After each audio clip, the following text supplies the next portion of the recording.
추석 연휴는 끝났지만 재활용 선별장은 이제 시작입니다.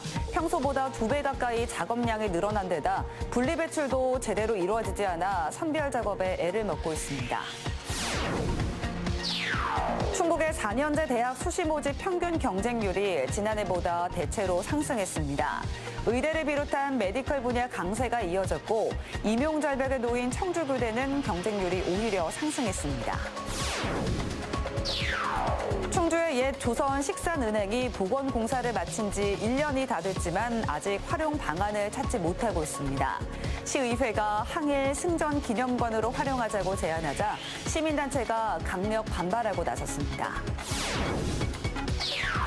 곤두박질 치는 쌀값을 더 이상 지켜볼 수 없다며 농민들이 논을 갈아엎었습니다.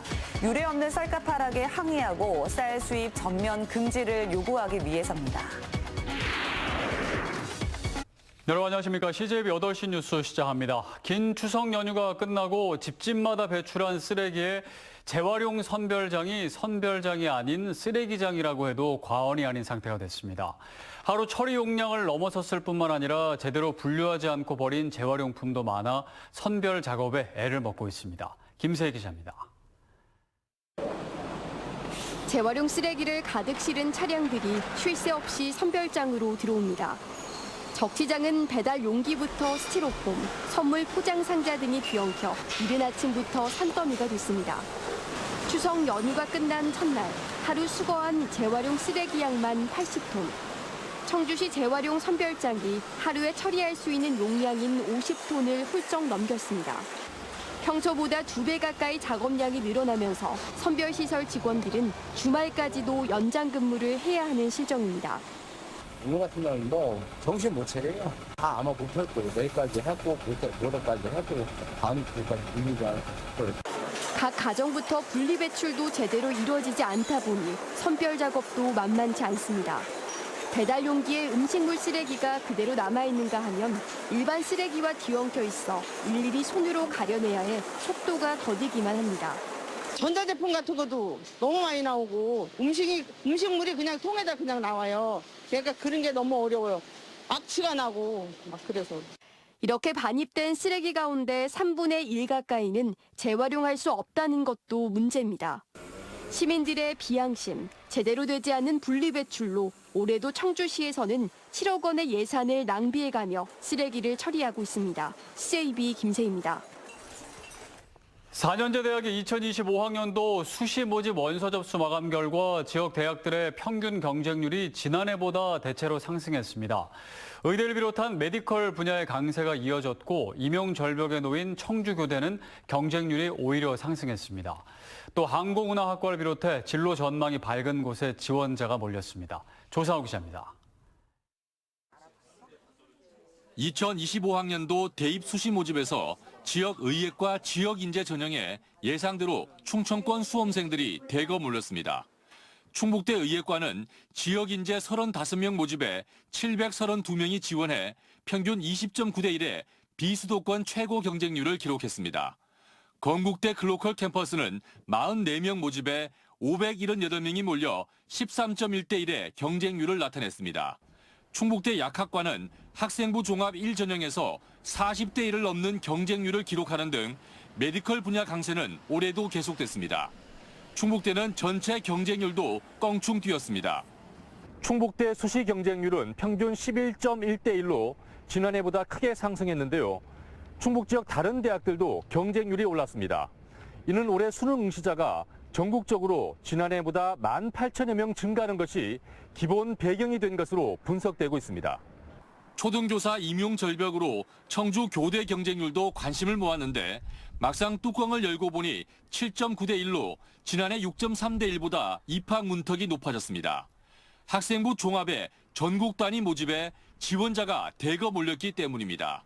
반면 한국교원대는 수시 경쟁률이 4.7대 1로 지난해보다 소폭 하락했는데 대학 측은 의대 쏠림에 영향을 받은 것으로 보고 있습니다.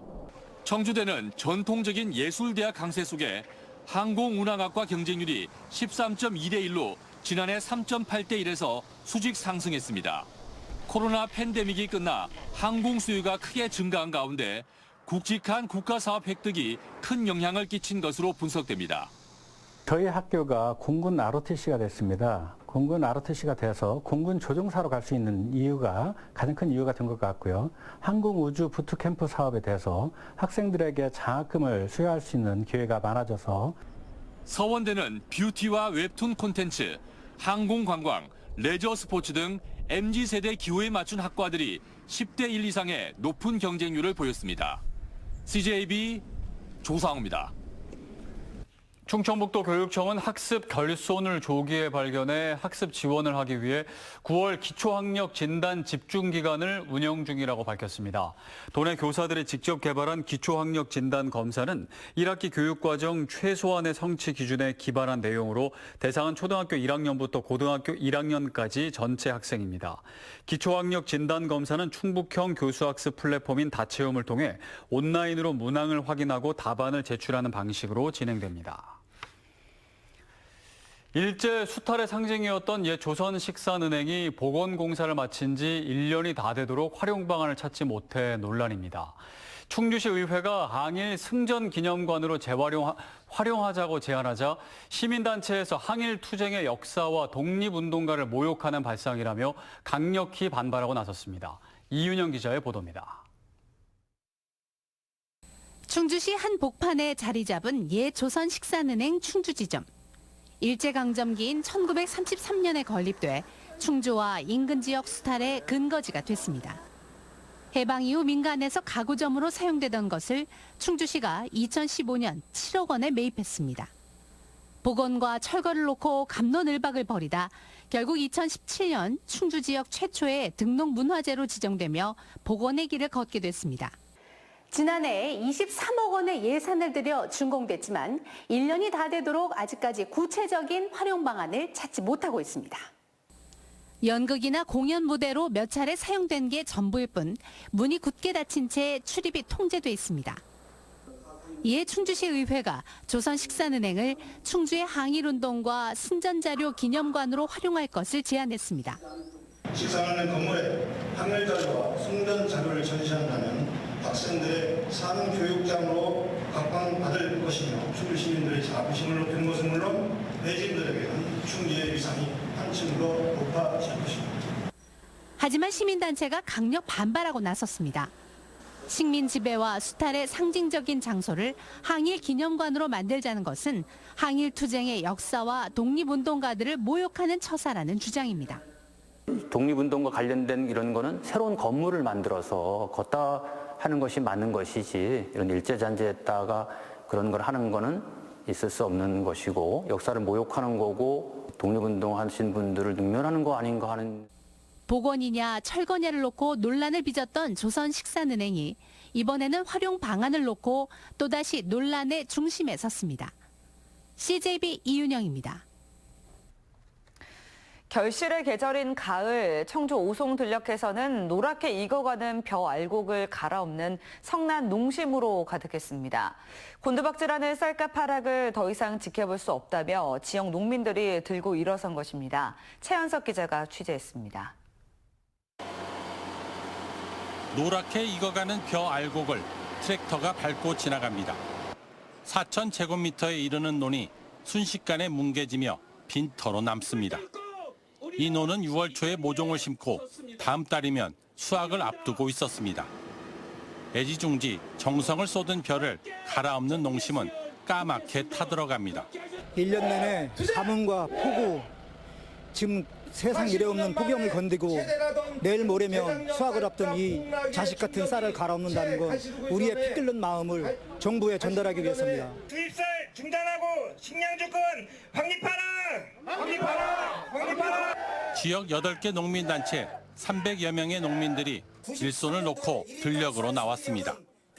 유례없는 쌀값 하락에 항의하고 쌀 수입 전면 금지를 요구하기 위해서입니다. 실제 쌀 80kg 한 가마니의 가격은 요즘 17만 5천 원대로 1년 전보다 18%가량 떨어졌습니다. 농민들은 생산비에도 미치지 못하는 쌀값으로는 도저히 살 수 없다며 쌀 80kg 24만 원 보장, 양국법 개정안 관철을 요구했습니다. 이렇게 뜨거운 날에 오죽하면 쌀을 갈아엎겠습니까? 저희는 쌀가지 24만 원 그리고 수입쌀 전면 중단을 요구하는 상황입니다. 농민들은 오는 28일 충북 농민대회를 거쳐 오는 11월에는 상경 투쟁에 나서겠다고 밝혔습니다. CJB 최연석입니다.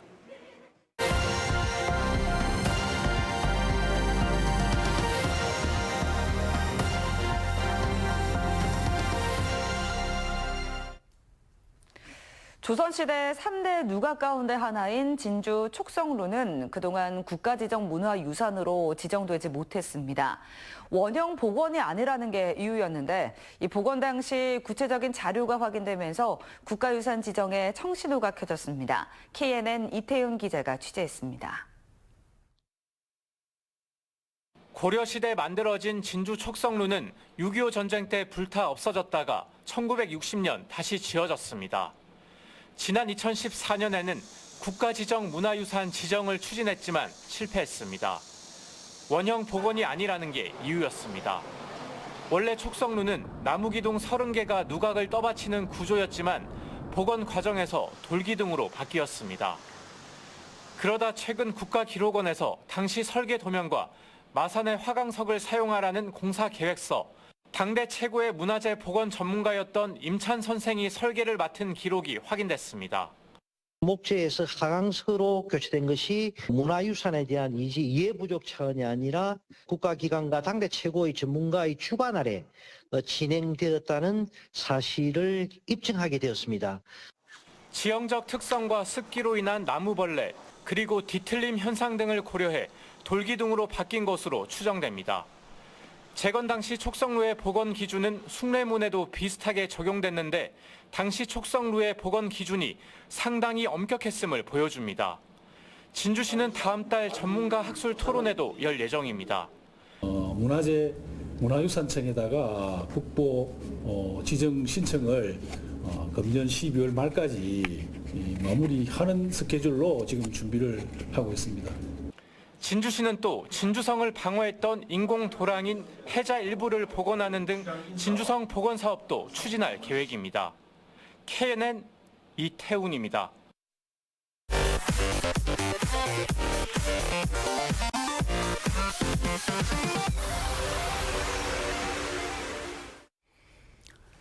SK하이닉스가 올해 3분기 역대 최대 매출을 기록할 것으로 예상됩니다. 시장 조사기관 옴디아에 따르면 미국 엔비디아가 2분기에 이어 3분기에도 최대 매출을 내며 점유율 16%로 1위를 지킬 것으로 전망됐습니다. 삼성전자는 3분기 반도체 매출로 217억 1,200만 달러를 기록할 것으로 예측돼 점유율 12.3%로 2위를 유지할 것으로 관측됐고 SK하이닉스의 3분기 매출 예상치는 128억 3,400만 달러로 점유율 7.3%를 차지하며 인텔을 제치고 전체 3위로 뛰어오를 것으로 전망됐습니다. SK하이닉스가 인텔을 앞서는 것은 옴디아가 2002년부터 반도체 업계 매출을 집계해 발표한 이래 처음입니다. 이번 추석 연휴 기간 하루 평균 13,700여 명이 청주국제공항을 이용한 것으로 나타났습니다. 청주공항은 지난 13일부터 어제까지 509편의 여객기를 운항했고 해당 기간 동안 82,637명이 청주공항을 이용했다고 밝혔습니다. 한편 연휴 마지막 날인 18일에는 하루에만 15,628명이 이용해 1일 최다 이용객 기록을 경신했습니다. 올해 충북대병원 평균 응급실 가동률이 전국 16개 국립대병원 가운데 가장 낮은 것으로 나타났습니다. 민주당 문정복 의원이 공개한 전국 국립대병원 응급실 가동률에 따르면 올해 충북대병원 응급실 평균 가동률은 18.8%로 지난해 평균 49.5%보다 30.7%포인트 감소했습니다. 이는 전국 16개 국립대병원 평균 가동률 46.7%의 절반에도 못 미치는 수준으로 의대 정원 증원을 둘러싼 갈등이 원인으로 분석됩니다. 충청북도가 내일부터 인플루엔자 무료 접종을 실시합니다. 접종 대상자는 생후 6개월부터 13세까지 어린이와 임신부 65세 이상 어르신입니다. 내일부터는 과거 접종 이력이 없거나 기존에 1회만 접종받은 6개월 이상 8개월 이하 어린이들의 접종이 가능하고 이후 연령에 따라 접종 시기에 차이가 있는 만큼 보건소나 예방접종 도우미 누리집을 통해 접종 가능 날짜를 확인해야 합니다. 충청북도가 국가등록문화재인 도청 본관 건물을 북한문화공간으로 조성하기 위한 사업에 속도를 내고 있습니다. 충북도는 오늘 열린 공청회를 통해 연구용역 진행 상황에 대한 설명을 듣는 한편 중앙부처, 문화재단, 시민대표 등의 의견을 수렴했습니다. 도청 본관 복합문화공간 조성 사업은 건축학적 가치와 역사성을 살리고 오는 2026년까지 도서관, 전시관, 북카페 등을 꾸며 도민들이 공유하는 공간으로 바꾸는 내용을 담고 있습니다. 김영환 지사가 SNS를 통해 오페소와의 전쟁을 선포했습니다. 김 지사는 자신의 페이스북을 통해 추석 연휴 기간 도정에 대한 고민 끝에 수질 오염을 막기 위한 단호한 대처가 필요하다고 판단했다며 미호강 상류의 축산 폐수와 생활하수 차단을 위한 특단의 대책을 강구하겠다고 밝혔습니다. 이어 수질 개선 관련 모니터링 결과를 매주 공개하고 행정력을 총동원해 집중 단속을 벌이겠다고 덧붙였습니다. 충북경찰청이 충북교육청, 세종 충북도박문제예방치유센터와 함께 청소년 도박 없는 청정한 충북 만들기를 위한 업무 협약을 맺었습니다. 경찰에 따르면 최근 청소년 도박 검거 인원은 2년 전 74명에서 올해는 7월까지 277명으로 급증했습니다. 이에 따라 경찰은 업무 협약 기관과 함께 교육과 예산 지원, 선도 프로그램 운영 등으로 역할을 나눠 청소년 선도에 나서기로 했습니다. NH농협은행 충북본부가 2천만 원 상당의 2024 청원 생명축제 입장권 4,000매를 청주시에 기탁했습니다. 황종현 농협 충북본부 총괄본부장은 기탁식에서 취약계층 가족에게 청원 생명축제 입장권을 지원하게 돼 기쁘게 생각한다며 청원 생명축제의 성공 개최를 기원한다고 밝혔습니다. 2024 청원 생명축제는 오는 27일부터 10월 6일까지 오창읍 미래지 농촌 테마공원에서 개최됩니다.